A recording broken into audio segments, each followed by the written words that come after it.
नाज़रीन अस्सलाम वालेकुम। कुरलुस उस्मान सीज़न 2 का दूसरा ट्रेलर जारी कर दिया गया है। ट्रेलर को एंजॉय करें और हमारे चैनल को सब्सक्राइब करें। शुक्रिया।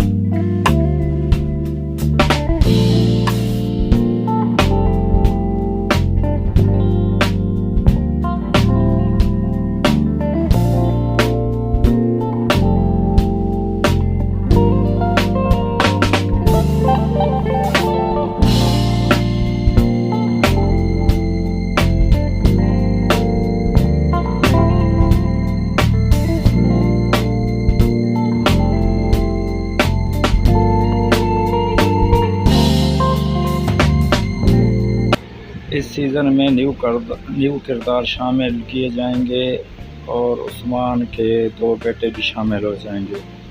बहुत ही इंटरेस्टिंग होने वाला है ये सीज़न। इसमें एक बड़ी जंग भी मुतवक्की है। इंशाल्लाह आप हमारे साथ रहेंगे तो हम आपको वक्तन फ़वक्तन अपडेट करते रहेंगे।